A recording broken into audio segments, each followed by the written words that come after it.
گہرے اور پراسرار جنگل کے کنارے ایک چھوٹا سا گاؤں تھا۔ اس گاؤں کے قریب سبز پہاڑ، بہتے چشمے اور خاموش درخت تھے جو صدیوں سے بہت سے راز اپنے اندر چھپائے ہوئے تھے۔ اسی گاؤں میں ایک نیک دل اور صبر کرنے والی لڑکی رہتی تھی جس کا نام ہینا تھا۔ ہینا بہت خوبصورت تھی، مگر اس کی خوبصورتی اس کے چہرے سے زیادہ اس کے دل میں بسی ہوئی تھی۔ اس کی آنکھوں میں عاجزی، لہجے میں نرمی اور کردار میں پاکیزگی تھی۔ وہ غریب تھی، مگر اپنی غربت پر شرمندہ نہیں تھی، بلکہ وہ کہتی تھی، غربت انسان کو چھوٹا نہیں بناتی، دل کا خالی ہونا انسان کو گرا دیتا ہے۔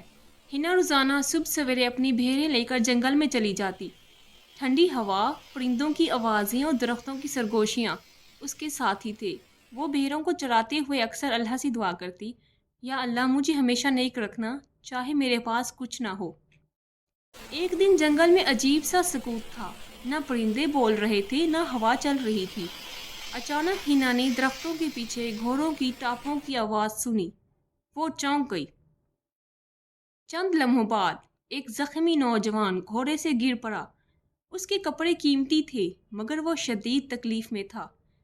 ہینا ڈری نہیں، اس نے فوراً اس کی مدد کی، زخم صاف کیے اور اسے چشمے کا پانی پلایا۔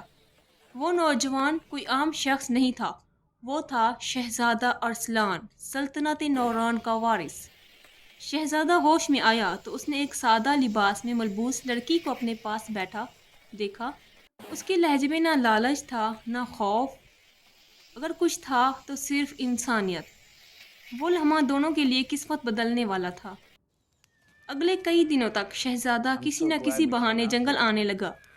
وہ ہینا سے باتیں کرتا، اس کی زندگی سنتا اور اس کی سادگی پر حیران ہوتا۔ ہینا کو معلوم نہیں تھا کہ وہ شہزادہ ہے، اور شہزادے نے بھی اپنی حقیقت چھپائے رکھی۔ آہستہ آہستہ شہزادہ ہینا کی نیکی، صبر اور خودداری کا قائل ہو گیا، اور اس سے محبت ہو گئی۔ ایک دن اس نے کہا، میں تم سے شادی کرنا چاہتا ہوں۔ شہزادے نے ہینا کو اپنی اصلیت بتا دی۔ ہینا خاموش ہو گئی۔ اس کی آنکھوں میں محبت تھی، مگر عقل اس کے دل پر حاوی تھی۔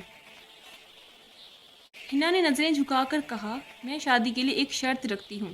شہزادہ حیران ہوا، کیسی شرط؟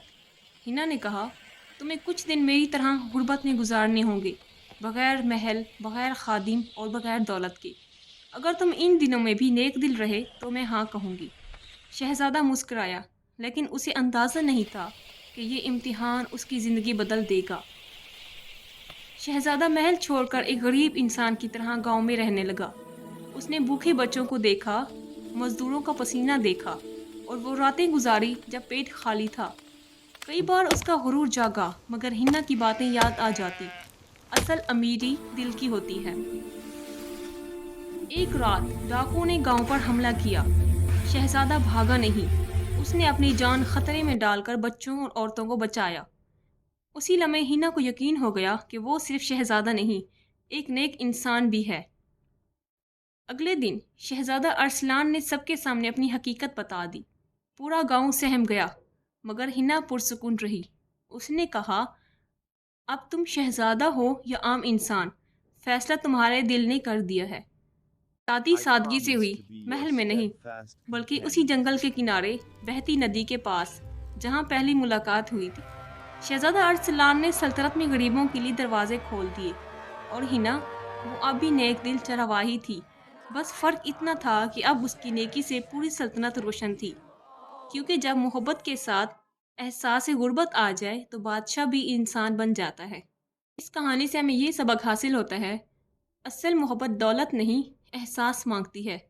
جو شخص غریبوں کا درد سمجھ لے وہی حقیقی معنوں میں امیر ہوتا ہے۔